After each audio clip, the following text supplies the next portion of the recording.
இந்திய மாணவர் சங்கம் அப்படின்னு சொல்லிட்டு ஒரு அமைப்பு இருக்குது. அவர்கள் வந்து பார்த்தீங்க அப்படின்னா, பள்ளி கல்லூரிகளை திறக்காவிட்டால் ஜனவரி மாதம் முதல் தேசிய அளவிலான போராட்டம் நடத்தப்படும் அப்படிங்கிற தகவலை சொல்லியிருக்காங்க. ஸோ அது என்ன ரீசன் அப்படிங்கிறத இந்த வீடியோவில் பார்த்துடலாம். இதை பற்றின முழுமையான தகவல் வேணும் அப்படின்னா கீழே டிஸ்கிரிப்ஷனில் லிங்க் கொடுத்துருக்கேன். அதை கிளிக் பண்ணி ஃபுல் டீட்டெயில் வேணுன்றவங்க படித்து பார்த்து தெரிஞ்சுக்கோங்க. ஸோ இப்போ என்ன சொல்லியிருக்காங்க அப்படின்னு பார்த்தோம்னா, இப்போ இந்த பெருந்தொற்று காலத்தில் வந்து முழுவதுமாக மாணவர்களுக்கு ஆன்லைன் வழியாக கிளாஸஸ் வந்து போயிட்டுருக்கு, ஸ்கூல்ஸ் அண்டு காலேஜ் ஸ்டூடெண்ட்ஸுக்கு. இதனால் வந்து எல்லாருக்கும் வந்து சென்றடையுதா அப்படின்னு பார்த்தோம்னா மிகப்பெரிய கேள்விக்குறி தான். நிறைய இடங்களில் சரியான இன்டர்நெட் இணையதள வசதி கிடையாது. ஒரு ஆன்லைன் கிளாஸ் வேணும் அப்படின்னா கட்டாயமாக ஒரு மொபைல் ஃபோனும் ஒரு லேப்டாப்போ அல்லது நார்மலான ஒரு டெஸ்க்டாப்போ தேவை.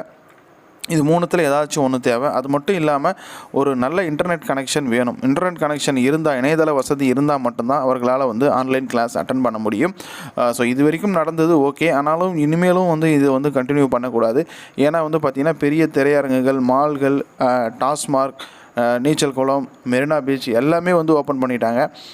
அப்படி இருக்கிற சூழலில் பள்ளி கல்லூரிகளை மட்டும் திறக்காதது ஏன் அப்படின்றது மாதிரி கேட்டிருக்காங்க. இதனால் வந்து மாணவர்களுடைய பாதிப்பு லைஃப் வந்து கேள்விக்குறியாக இருக்குது. அதனால் ஜனவரி மாதம் திறக்கலை அப்படின்னா ஜனவரி மாதம் முதல் தேசிய அளவிலான போராட்டம் நடத்தப்படும் அப்படிங்கிற தகவலை இந்த வந்து மாணவர் சங்கங்கள், ஓகேங்களா, இந்திய மாணவர் சங்க அமைப்பு வந்து தெரிவிச்சிருக்காங்க. இதுதான் வந்து இப்போதைக்கு கிடச்சிருக்கக்கூடிய ஒரு தகவல். இதை பற்றின உங்களோட கருத்து என்ன? மறக்காமல் கமெண்ட் செக்ஷனில் தெரிவிங்க. இந்த வீடியோவை உங்கள் நண்பர்களுக்கு ஷேர் பண்ணுங்கள். இது வரைக்கும் நம்ம சேனலை சப்ஸ்கிரைப் பண்ணலன்னா சப்ஸ்கிரைப் பண்ணுங்கள்.